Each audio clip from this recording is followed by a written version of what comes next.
This podcast is part of E2C Network, where we share the whole Auburn experience.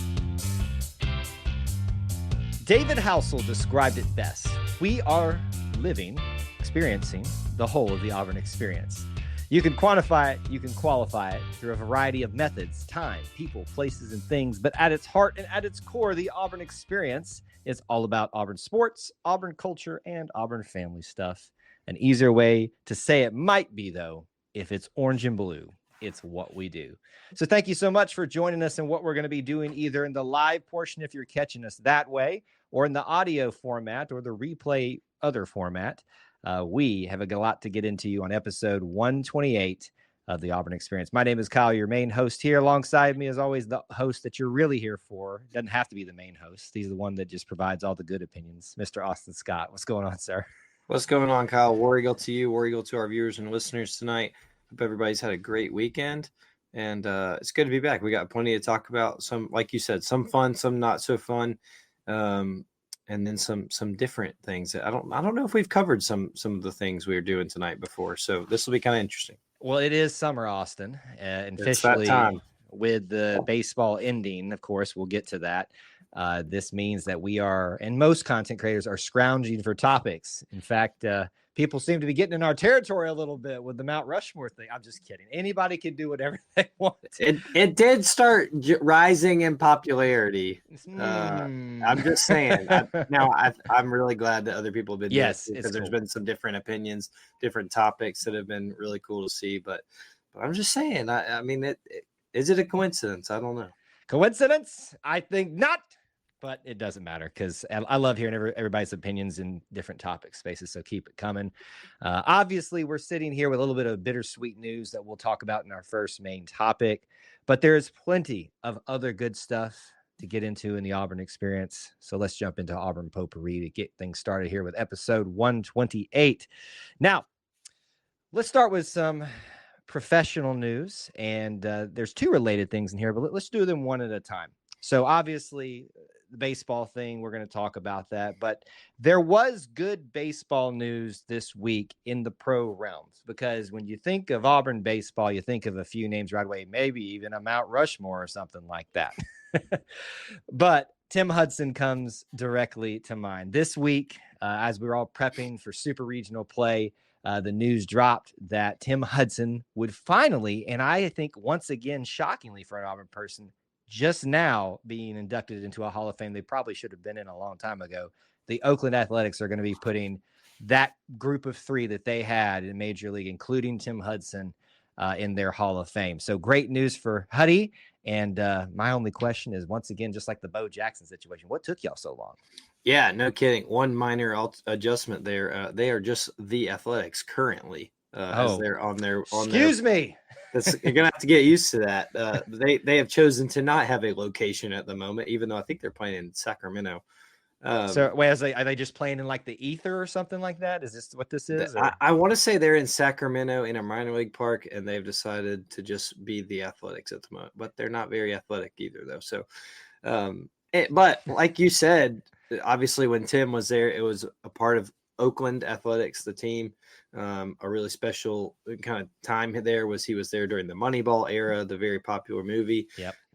And had a lot of success there. It's kind of where he got his start and was propelled there. I was shocked when I saw the news that he was in the Hall of Fame, only like you said, because I couldn't believe it hadn't happened before now. Obviously the Braves is where a lot of this area knows him from. Sure.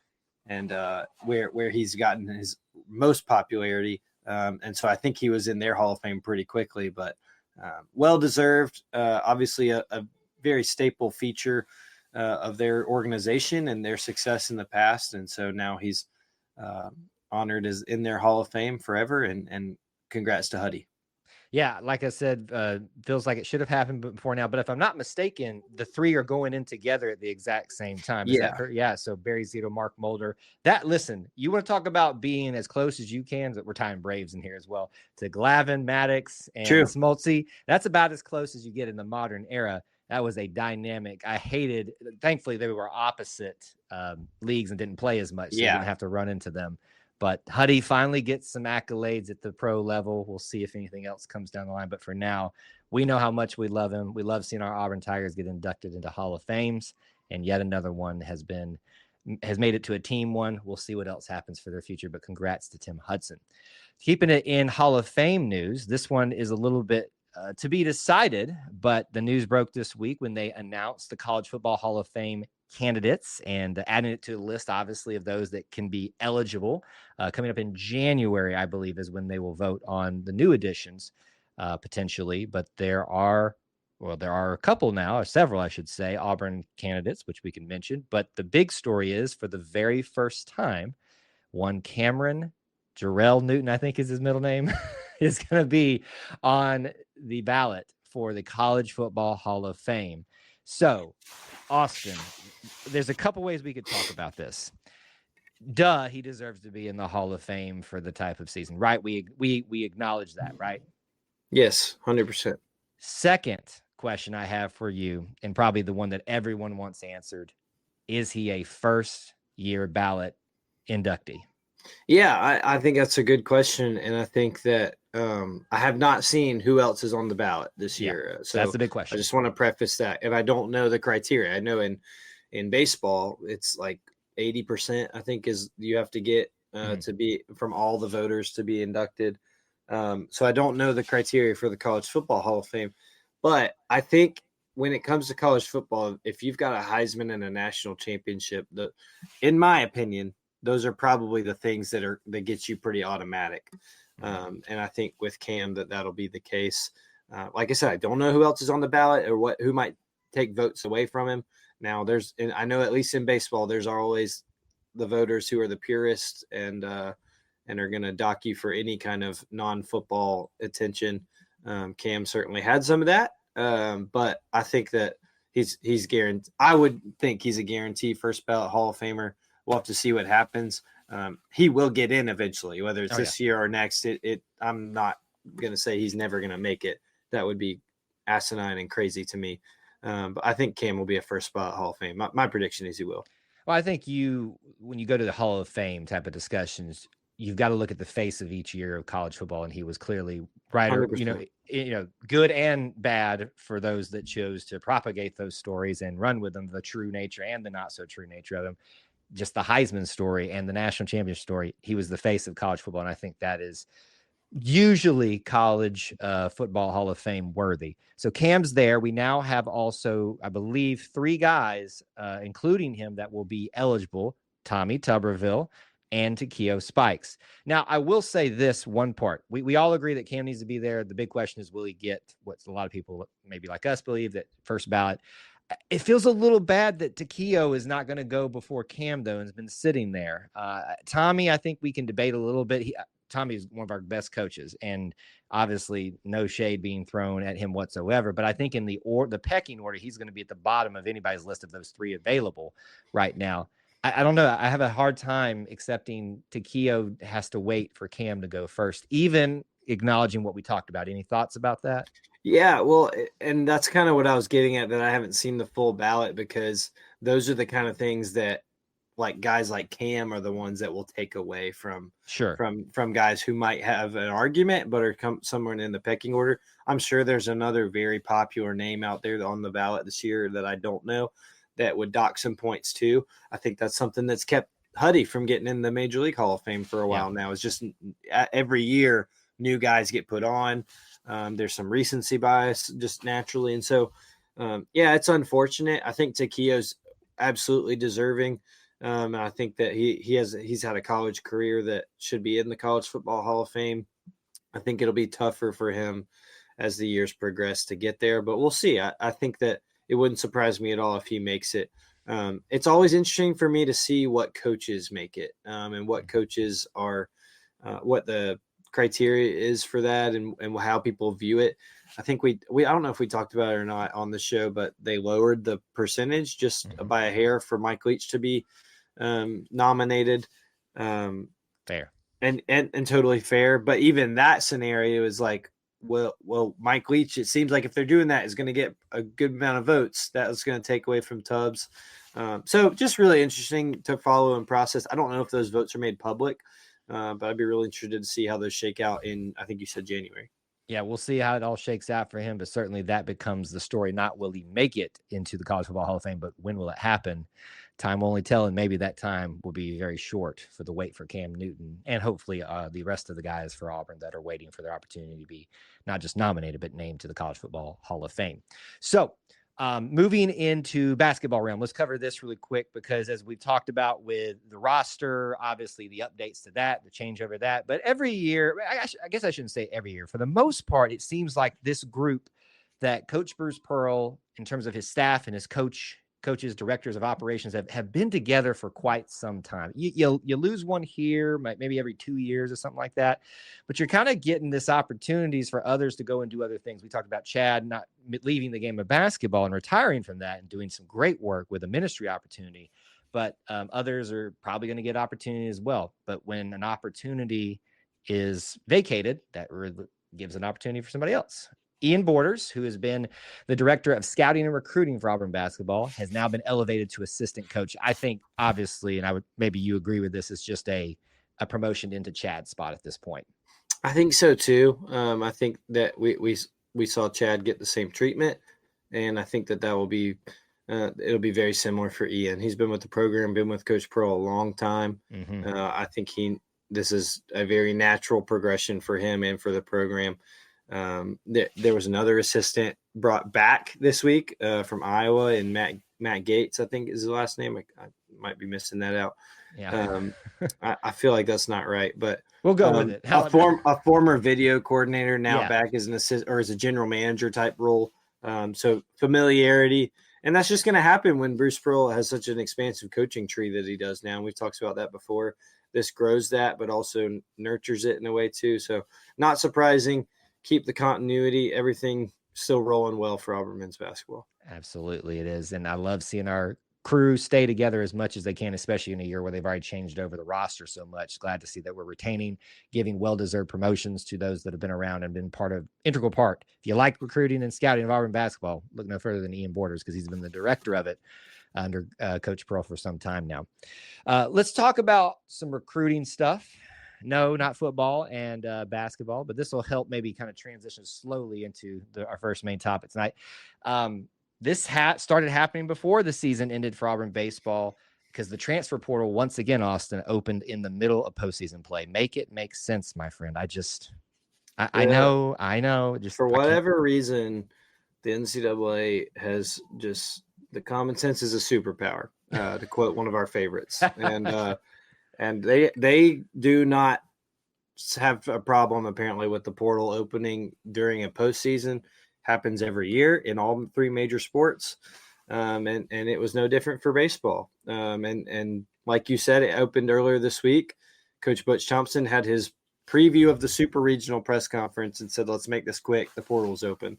And then he looked and said, I'm not kidding, because I don't think some of them realized. Correct. And he's not kidding. But hey, he went straight to work, and he has made quick work of getting some of these guys in. Yes. So we've got 5 as of us doing this podcast on a Sunday evening. Like an hour and a half ago. Yes. 5. So keep in mind, we're doing this all together. It's probably changed since then. If you're saying you missed one, we probably did, but it's because it's in the future. This is past Kyle and Austin. All right, here's the additions that we have to start off with. Let's start off with Western Kentucky right-handed pitcher Drew Whalen, Virginia Tech left-handed pitcher Jake. You know what? I should have made you pronounce all these. I'm going to say Marciano. Marciano. Maybe we'll get back the sunny walk-up song. That's the kind of content you get here. UAB third baseman Todd Clay, Michigan State left-handed pitcher Garrett Brewer, and Texas State, literally about an hour ago, infielder Ryan Farber is all the 5 guys within just days of it opening, hours and days of it opening for Coach Butch Thompson. So I don't know if you want to go through each of these really quickly or I'll give you the floor. Talk about these first additions for Auburn baseball in the transfer portal. Yeah. Well, 3 pitchers first and foremost, right? Yep. I think pitching is always going to be a priority. We've said on this show before, you can never have too much. And Butch Thompson is a very successful and well-known scout of pitching and developer of pitching. So when he picks a guy, you should watch for where that goes. I think the obvious standout is Drew Whalen, Conference USA Pitcher of the Year, went 9-2 last year as a starter with an under 3 ERA. I think he could very well quickly become a rotational piece for Auburn. I think that, with Sam Dutton leaving, there's obviously a big space.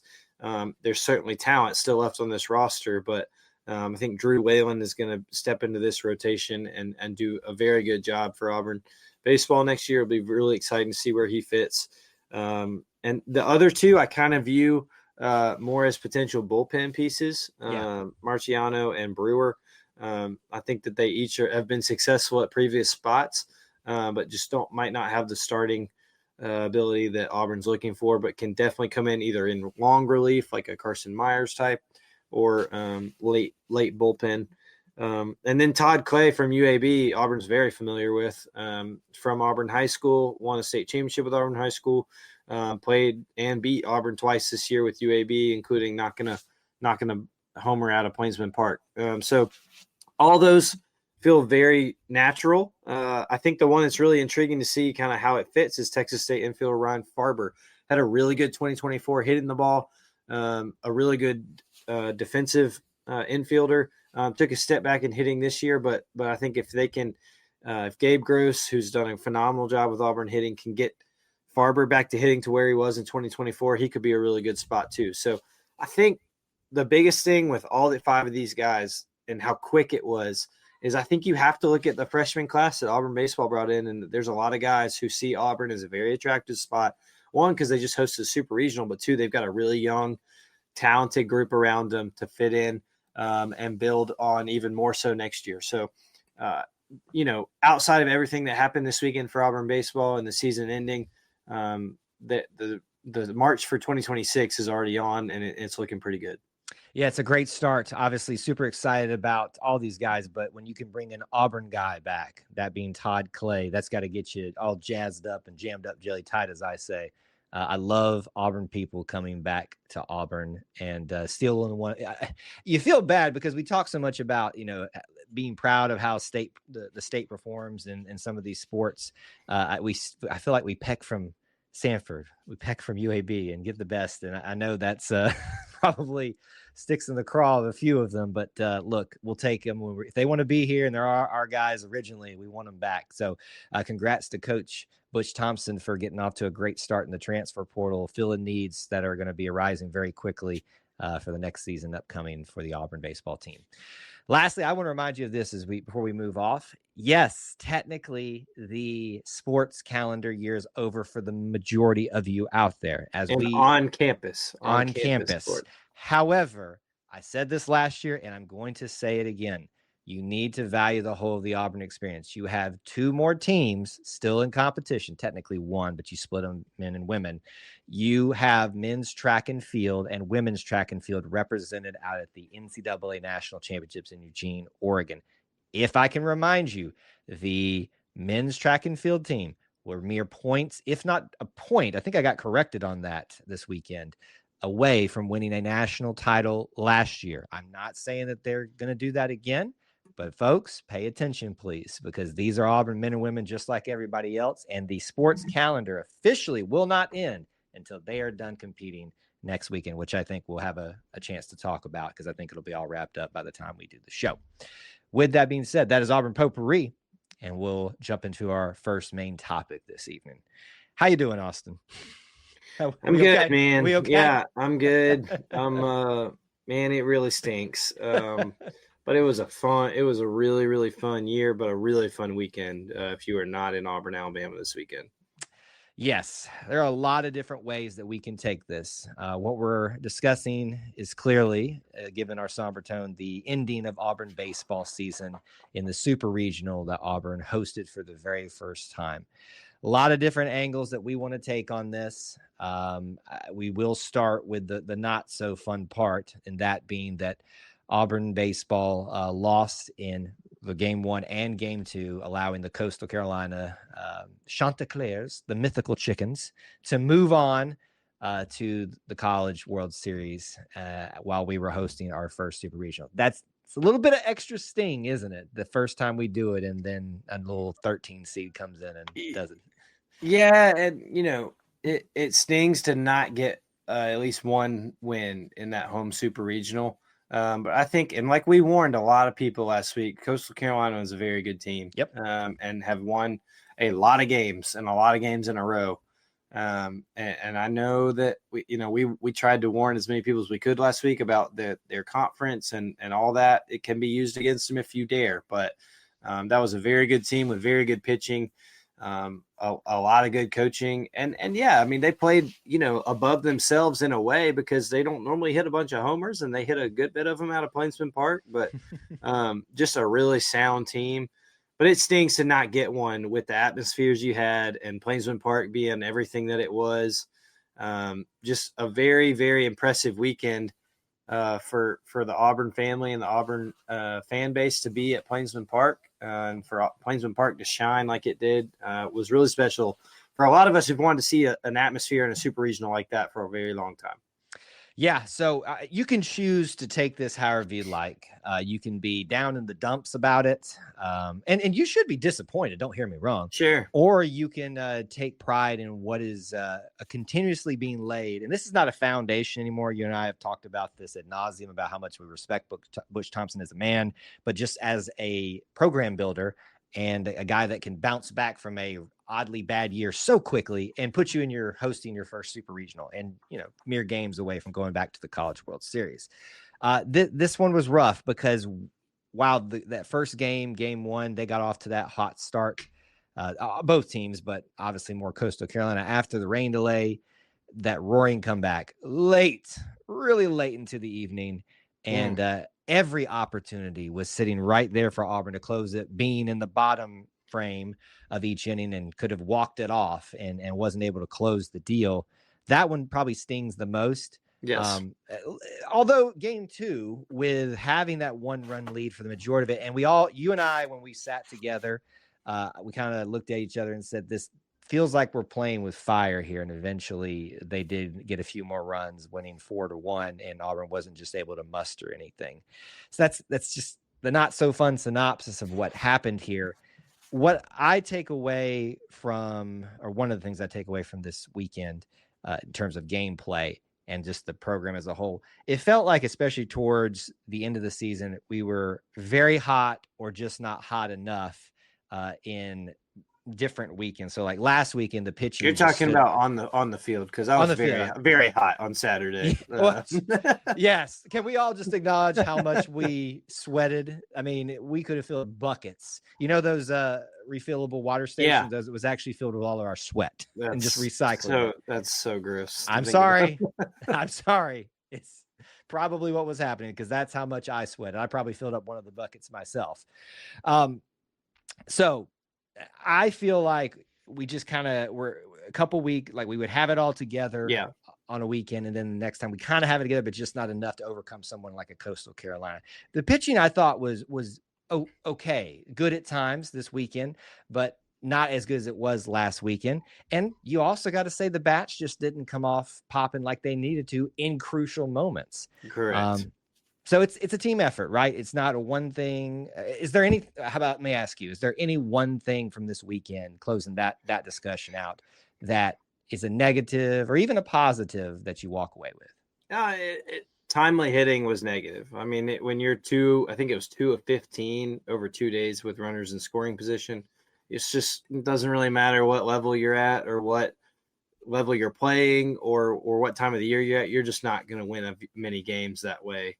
And Auburn was fortunate to lead for a lot of one of them and even come back and have a chance to walk it off in another. But 2 of 15 with runners in scoring position is not a good stat you want when you're trying to take a series. A positive I think you could see is I thought the starting pitching was fine. I thought Sam Dutton, did a good job on Friday night. It wasn't his best outing. I think he'd tell you that too, but he did a great job. I think Andres Alvarez is another one of these freshmen that is just an absolute star in the making for Auburn. Did a phenomenal job on Saturday, just didn't get a lot of run support to help him out. So, like you said, I feel the very same way that there was times when Auburn was peaking and at its high, they'd come back down to earth and then peak back. And it just was like that the last few weeks, but it was enough to get them into a super, to host a super, and just not quite enough to get to Omaha. But I really don't want to take anything away from Coastal Carolina, because I thought that they did a phenomenal job. I thought their players were incredibly athletic, and played phenomenally. Look, the plays by the second baseman to end the game on Friday night / Saturday morning were unbelievable. And to do it twice in the same scenario to win your team a super regional is incredible. So they're a good team. I think they're going to continue to be doubted in Omaha. But to those teams that do that, you're doing that at your own risk. So best of luck to them, and it won't be long before Auburn makes it back there. Yeah. Hopefully next season. We're all hoping for that. Bush Thompson continued to show that he can put great things together. The season ends not the way we want it to. I think the saddest part about it is you say goodbye to those that have been here for a while. Your Cooper McMurray's. I have it just from personal knowledge of being out there. I think I'm 99% sure he was the last one to come out of the locker room. I think he was probably having a hard time leaving as a fifth-year senior.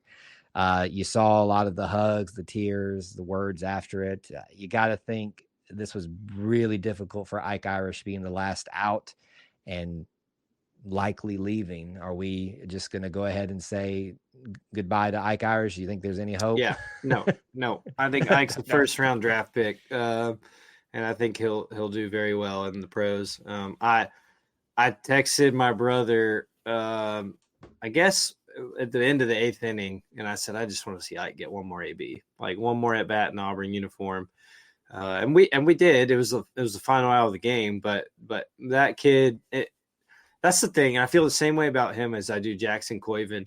These players that come on so strong in their freshman years, it'll be the same way with this group we just watched. It feels like, oh, they're freshmen, they'll be here forever, and then they're gone like that already. It feels like Ike's career, as incredible and as historic as it was just gone in a flash. So all those guys have been incredible representatives of Auburn and Auburn baseball, and I look forward to following their careers, because I think they'll have successful ones. Yeah, we have updated the board this year with regional opportunities, super regional opportunities, first ever hosted. We'll be updating that board for talking about the outfield board out there for major league players very, very soon, not just in draftees, but in actual appearances. I have pretty good faith on that. So a sad end to the weekend, no less proud of the Auburn baseball team, what they put together this season, and how much fun we had there. We're not done talking yet about the baseball team. I kind of feel like we should at least do very quickly just look back on this. If you can go through so many games there are in a baseball season, Austin. Sure. Let's think back to non-conference. We're coming off of a year that was very shockingly bad. Surprised everybody, I think. The entire college baseball world that Auburn would drop off that bad, especially in pitching. I think that was everybody's biggest question. Can the pitching match the batting? And they had a great non-conference. What was it? 2 losses in non-conference play? I believe in the tradition. When I say non-conference, the main bulk of it. I know we play our before midweek SEC play starts. Yeah, I think 2. I'm having a hard time remembering just how many or who exactly each one was, but yeah, and that's an unfortunate part of the end of the year. Is I feel like I've seen a lot of people who, no harm, no foul, and if you can't follow Auburn baseball the entire year, but who might have jumped on here at the end, and are criticizing some pitching. I don't think that that's fair, because I think the pitching, especially when you compare it to last year, has been much better in all aspects. And I think Everett Tiford, who caught a lot of flack, has done a really good job this year with guys he had a lot of say in and command over, to be able to develop them the way he knows how. Did a phenomenal job. So I think the pitching was much better. Obviously, Sam Dutton being your Friday night guy, you get an SEC experience guy to come in and be your anchor. That helps. But I thought pitching overall was just, you saw it from the very beginning. And we've talked about this in those non-conference games in Dallas. You saw very early that pitching was going to be back on the uptick. Yep. And if I look back on the record, we lost 3 in the traditional, not the one to Old Dominion, the one to UAB, which I think was a little got people a little bit worried, but that just shows you people who aren't watching this as close know that UAB and Sanford and Jacksonville State, especially, they'll catch you if you're not ready for them on a night. Holy Cross, who ended up making the tournament, Right. I believe. Forgot about that one. So not to say that that's just like the most amazing thing, but you win the series to open up against what would be an NCAA tournament team eventually. Troy this year, we beat them both times, and they were a ranked opponent. So the non-conference, like you said, hallmarked by that series or group of games out in Dallas, which we're doing again, by the way. We talked about that previously. I think it was a great non-conference start, but really, Austin, things got rolling with SEC play, and Auburn won every series except for 2, and they were swept in both of those. But at the time, each of the time, they were like the number 1 teams, Georgia and Texas. Ole Miss in there. I'm sorry, I blanked out on Ole Miss. No, you're right. Okay. We talked about this going into the Ole Miss series, and it was 2 at the time. But I struggled a little bit. I tried to block that one out. Look, that's one of those areas where it felt like Auburn came back down to earth a little bit and through the SEC tournament, and then picked it back up in the regional. But no, you're right. The SEC play, I think we talked about it. We went through the series before the season even started and tried to count which ones we thought Auburn would win. For them to only drop 3 of them, and all of those teams were regional hosts and could have been super regional hosts had all 3 of them actually gotten as far as Auburn and won their region. So the SEC, as strong as it is, Auburn comes out and does a phenomenal job and takes care of so many series at home and away. And I think it all started right there at the beginning with Vanderbilt, who ended up being the number 1 overall seed. And I think that's when a lot of people probably jumped on board and realized, hey, this team has turned it around. They've figured some things out. Mm-hmm. Yeah, it was a great way to start SEC play. At the time, I don't think we all thought Vanderbilt might be the number 1 seed. We knew they were going to be respectable, but at the time we were talking about they had to turn it on. Yeah, they turned it on late there to get it a little bit back to what you're used to out of Vandy. Auburn made it through the SEC. That's just saying something in itself as one of the top teams. Obviously didn't have a great SEC tournament, but that's just the nature of playing one game in a tournament, like single elimination for the first time this year was a bit of a change too. The regional stuff and the super regional stuff we've already talked about on previous episode and today, but once again, great showing by them in regional play, dominant, took care of business. The crowds were amazing, record crowds, new facilities. I don't want to say right now, sitting here in the rawness of the end of the season, that this was the most fun season that I've watched, because I can distinctly remember about 2, 3, 4 years ago of even going else places like out to Corvallis to go on to the College World Series. Those were pretty dang fun too. But I just feel like this year was such a vindication for Auburn baseball fans who didn't just jump on because it was the hot thing and heard a lot of the flack last year about Butch Thompson. Is he going to be able to get it done? And of course, he doesn't get it done this year in the sense of College World Series, but hosting a super regional for the very first time, nobody else has done it at Auburn. I think this year just solidified this is the man for the job, and we're in good hands going forward. Oh, 100%. If you've listened to episodes of this show before, you've heard you're gonna have a problem with me if you got a problem with Butch Thompson. We the most regionals that an Auburn head coach has ever taken Auburn to, and now to get Auburn to host their very first super regional ties their highest of a national seed. Butch Thompson is the man for the job, and he will be the man for the job as long as he'd like to be. So I'm very excited. I hope that a lot of people got off his back. And if you haven't, then I know a way to get you off his back. Just come on down. But I think that he proved a lot of doubters wrong that were probably a little too loud last year. And so I'm very excited for him. We're very glad he's our coach. Yeah. Kyle, you mentioned atmosphere, and I think we'd be remiss to not talk about just in general the atmosphere of this past weekend. Well, this kind of transitions into our next topic too, but just, what was your thoughts? I mean, a super regional in Plainsman Park, a lot of us have waited on this for so long. Crowds were fantastic, obviously records. Just give me your thoughts. I know you took it in from a lot of different areas, so that's why I'm asking you. It's almost like we talk pre-show and plan these things out. This is a great transition. But let me start with the feel of it. So, the Auburn family shows up no matter what.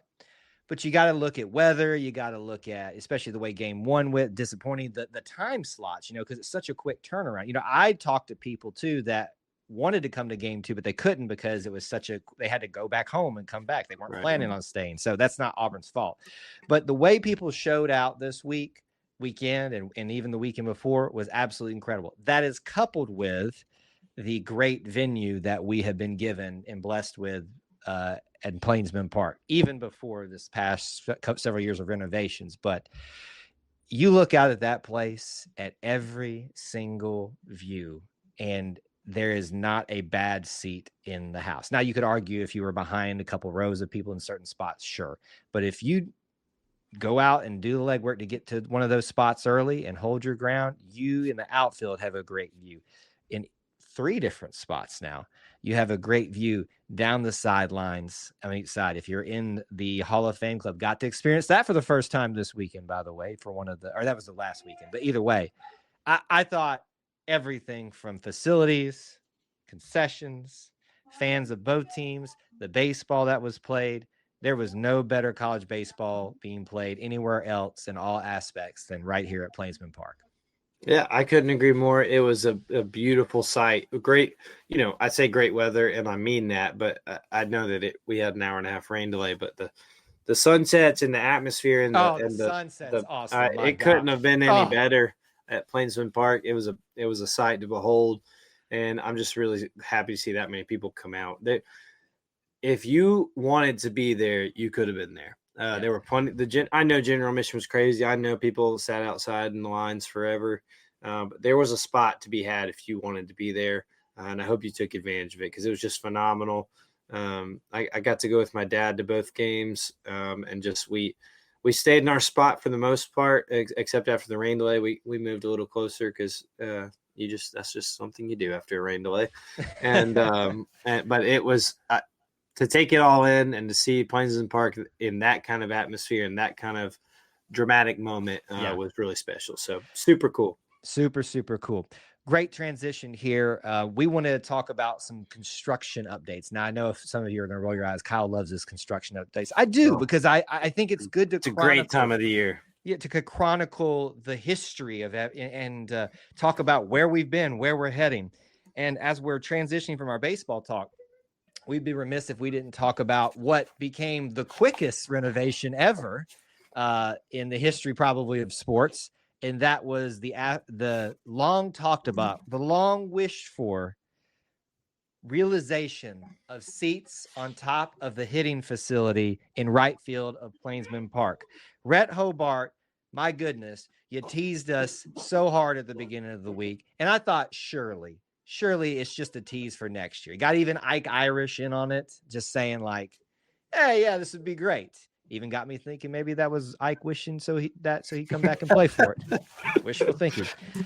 But why do I continue to doubt this fan experience squad? And I know that there's more than just the leadership part of that involved. Sure. Everybody goes into this. It's not a one-person thing. But once again, we are blessed with something this weekend with the right field rooftop becoming reality. Got to go up there beforehand and see it without all the crowds. Got to go up there in the crowds, and we got pictures, we got videos on social media if you need them. Everybody else does too, but we've got some of our own. Wow, Austin, it's real. Yeah, it's real. It's a really cool addition. It's one of those things that for now it's temporary, and the way to get up there is a little more temporary than you might like if you're comfortable. But it served its purpose for a couple of days. It got them another attendance record and another spot for general admission to spread out. I think that you'll see. I have no information at all whatsoever. I just think that based on the success of it, it's my speculation. You'll see some kind of easier structure to get up there and some standing room general admission. It just makes too much sense. And as Auburn baseball popularity continues to grow, I think you'll see that there. But another, like you said, a phenomenal job by the marketing and fan experience crew to get that turned around so quickly, and to allow more people to see a brand new perspective of Plainsman Park. Yeah, and there's not a bad perspective to have it in that ballpark. Seats, standing up, outfield, whichever outfield you want, center, right, or left, parking deck, sunsets. Oh, man. We were blessed, folks, to have Plainsman Park and to have Auburn baseball. Continuing on our trend, though, of this construction update, we're going to do a little bit of show and tell with you guys now. We're going to try to transition smoothly into this thing. Oh, boy. I know every time. Look, you're even messing with your microphone and stuff, so you can't get on my mute. cord keeps hitting Yeah. Whatever. All right. So what we're going to do here with the rest of our time, we want to talk about some other construction updates. First of all, this video that we're going to be sharing comes straight from the Auburn University memorize it, campus facilities group. So it is their content. Please go check out, and I'll probably put that link in our description for stuff too. We've been sharing a lot of stuff from it this week. I think this is a great way for all of you Auburn folks out there that say, every time I come back, Auburn changes. And you're probably right. And this is mainly about the campus. So it's not necessarily about the city in itself or downtown, but this is a good time to kind of catch up on what's going on. So we're going to do a little bit of that. We probably won't have time to get everything that I want to, but the video that we're going to be bringing up now, Kyle, there we go. There you go. All right. We're going to be going through this video a little bit and taking a look at some of the things that Auburn has going on for you. One of them is a big thing that all of you are going to love to look at, as almost, I basically think, what's completed. And I think I was told by somebody in the know that is the work, the core work of it is done. And that is, as we see it come up on screen here, proving it's not our video, the video board of the north end zone. There you go. We'll let that kind of play for just a second here. But what you can see is now the Auburn Tigers that's going to be facing the inside. This is probably our first really good look from a professional sense of what's you're going to be seeing inside the stadium. That's the view that we've all been sharing, taking the outside, video, the outside of the scaffolding. It begs questions of what's going to go in there in the future. Drink rails. I saw someone post that a little bit, but we'll pause there for a second. Anything else stick out to you, or are you just ready to see this thing full blown out there and ready to go this year? Well, yeah, like you said, we've been talking about it, and then it's. I think we talked last week. The signage went up, and so it's definitely coming to fruition. On their report, they say 80% complete. I'm sure we won't see a lot of the final 20% visually, but there's things that they got to do to get it ready for fall and for that first opening game. I think the biggest part of this is and I know I'm going to say this and it's going to fall on some deaf ears. It's not going to look the prettiest from the outside, as you can see. And I know those that are listening can't see it, but from the outside, it won't look the prettiest, but it's really important for it to be a reminder. This is to facilitate future development in the north end zone, and for further expansion, further club seats, for whatever they'd like to do. So this is not a finished product, but this is pretty close to being the finished product for what we're going to see for 2025. Yeah. So whether you are hopeful for what might be coming next, this is the first stage of it, but it's going to be loud. It's going to be another element to change over and make that, once again, a nightmare of an experience for opposing fans, as certain other coaches who have said. That probably holds some weight in what they say as to what Jordan Hare is like. The acoustics are gonna be popping off. Now they bumped Austin out of his seats, unfortunately, but willingly. But I mean, where I'm moving, this will be my main point of reference for replays and such. So no turning around for you now. No turning around for me. So I think it's gonna be great. You know, I read about in the report that I thought it was a very crucial part to remember. I know they don't pay as much. They don't contribute as much. But this is a pretty big movement for the students here too, to be able to not be the ones turning around and look and see. So it's going to be great. It's going to look a little wonky here for a little while, but it's a great for the future of Jordan Hare Stadium. All right. The next thing we have coming up for you is, and we'll let it play and then come back to it if we need to let it come back to anything. But this is the Concourse Giant Housing Facility. Giant, that is taking up a lot of that space of the early education side of things that used to be there, some of those old buildings and stuff, backing up to the older quad buildings, and will basically, you leave your dorm and you go out to Haley Center, to the bookstore, to the student center. You have the closest probably views of any of the dorms to Jordan Hare Stadium. I mean, this is something else that was coming on there right now. All right. We're a little bit far. I had the timestamps right, but I didn't pay attention because I got to be gushing about these things because I'm so jealous, Austin, that somebody gets to stay in that. I would have fought tooth and nail to be able to stay in this type of thing and be just outside a doorstep to Jordan Hare. You are on Haley Concourse, and which is a really cool thing. Going off their report, it looks like it's gonna be 125,000 square feet and house 371 students. Like you said, fight tooth and nail. Brooks and Barrett Scott will hopefully in 16 years be on Haley Concourse if it's not too old by then and torn down for something else in this storm. But I'm with you. This is just, you can't get any better location than this right here. It is a very, very cool building, and they say it's about 50% done. This is one of our main walking by on our campus walks. We walk by this almost every time. We got to see the tractors and the cranes and all the Auburn logos outside of it. But it's huge. But I think this is one of my favorite kind of large scale construction projects the university's done in the last few years. Not that those, buildings right there, I think they were early education and family learning and marriage therapy buildings were all important right there. But man, the students are at Auburn University are living the best times of their life. How about giving them the best housing on campus? Absolutely. And that reminds me of a little bit of academics news for something that's coming in the future. We missed, and we'll have to cover on next week's show. I don't know if you saw that as well, but that'll be a tease for next week. Let's move forward a little bit to probably some of the meatier things that people are going to want us to talk about in this one. And I think this puts us right about where we need to be managing the view of this thing here. So this is going to be the Watson Fieldhouse, and this is where volleyball practices. Obviously, they play in Neville Arena. This is a really important facility for them. We're going to combine a couple in this one here, but we can certainly talk about each of the different sports because I think they're going to come up back to back. Yes, they are. So this is a much needed improvement for them. But then you will see here, yes, that is the entrance for the scholarships for Neville Arena. And we've talked a lot about the need for maybe some other facilities for basketball. That's not going to happen right now, but they are investing in improving what they have. I think that's the locker room, or not the locker room, but the weight room, if I'm not mistaken. I think so, yep. So you can see changes happening there. The practice courts, if you've ever seen those before, they're renovating in there as well.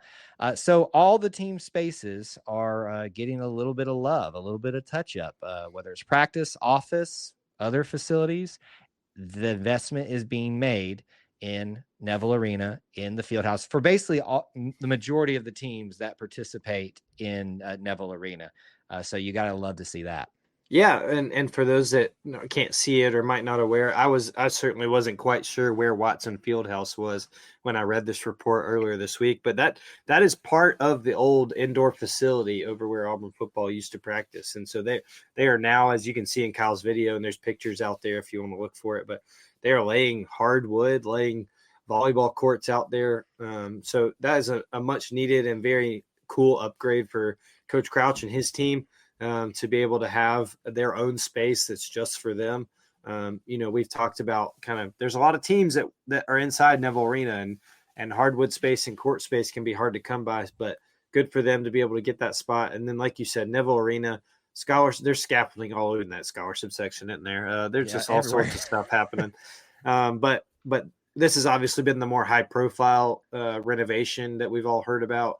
It looks like there's going to be some video boards in the practice court area for some better film viewing and real-time instruction, but huge upgrades for Auburn men's and women's basketball and Auburn volleyball, and these are well due for these programs and can only help them further.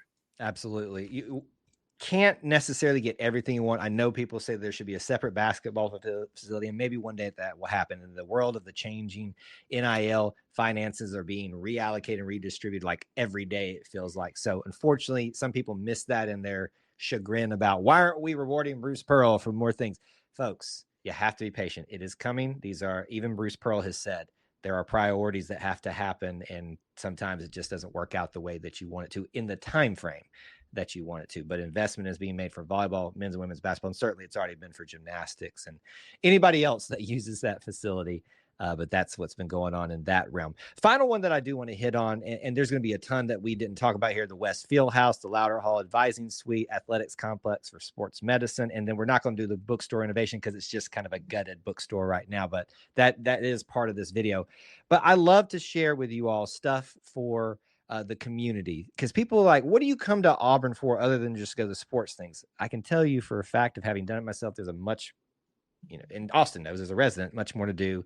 One of those is we've been talking about the Gouge Performing Arts Center getting a build out of the theater and the amphitheater. I know you as a resident are super excited about this, to be able to have some twins run around out there for concerts and things like that.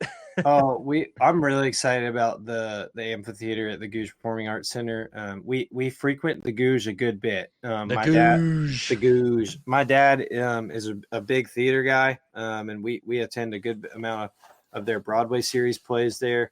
We did not take the twins, believe it or not. But the for things on the outdoors, I just picture concerts, food trucks all over the place for this amphitheater.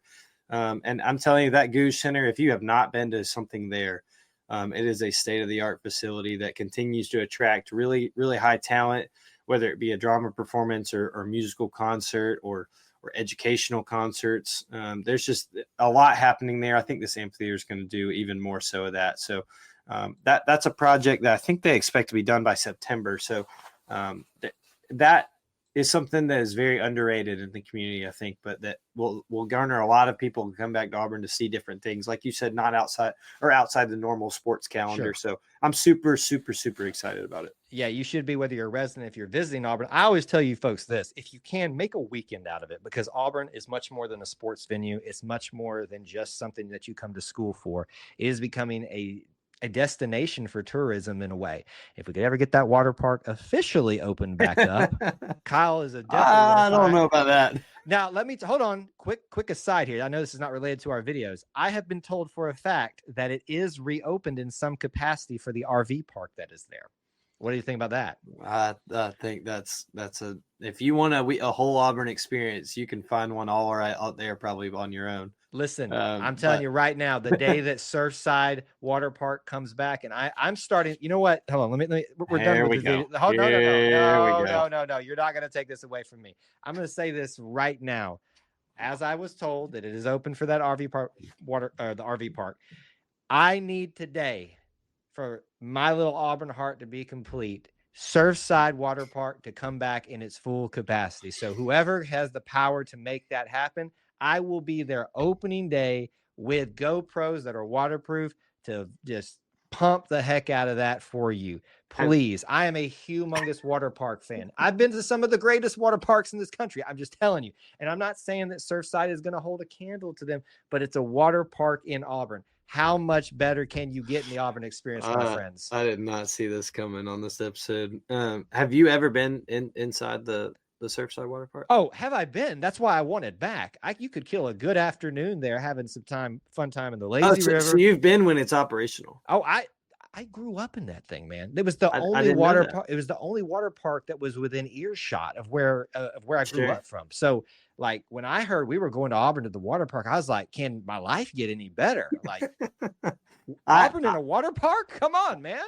I'm not. I don't know statute of limitations on things, but I've ventured to the premises of the water park in college, and I think it looks like it would be a great operational water park. I would, as a resident and a father now, I would love to have a water park. That sounds like a time killer for sure. But I did not know you had such an emotional attachment to this water park. You know, I was going to set myself up for failure here about making a list of things that I love the most, and I think I was going to get myself in trouble. So I'm going to shut it down. I'm going to shut statute of limitations for me as well on this one. I probably don't need to talk about the water park anymore either. It was called Surfside, and bring it back to me. That's all I'm asking, to make my little Auburn heart the fullest it's ever been. Okay, that's going to do it for episode 128 of the Auburn Experience podcast. We covered a lot in that, with a little bit of sad, but a lot of good stuff as always in the Auburn Experience. If you want to keep up with me, do so on X at Kyle Loomis 24. Where can they find you? Yeah, on X, on Instagram at Austin G Scott. Send us if you've been to Surfside Water Park, send us your pictures so Kyle can get a little nostalgia this week. Oh, I got my own pictures, but yes, please. And let's start the campaign today. We want Surfside back. I'll come up with a slogan. surf it back into reality. I don't know. I don't know. I'll surf the web for a way to do things. Kyle will give you a discount on ads if you bring the water park back.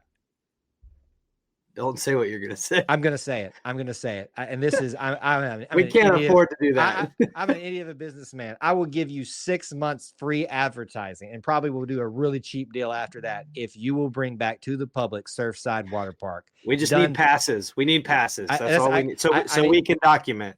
Co-host passes, 6 months free advertising, and child passes. And child passes. So you need 4. I need 2. And we'll go ahead and plan for just some more children down the line. We just need 4 each. That's all we'll do. That's all we'll do. We'll do give you all the ad space. It's happening today. Wow, what a show. We ended up with the water park discussion on the Auburn Experience. It's just the beginning of summer, folks. So if you like this show, you're in for a couple months of good content here. Lord help us and Lord help you all. Thanks for hanging out with us. And we appreciate you being here. Until we talk to you again. War Eagle. War Eagle.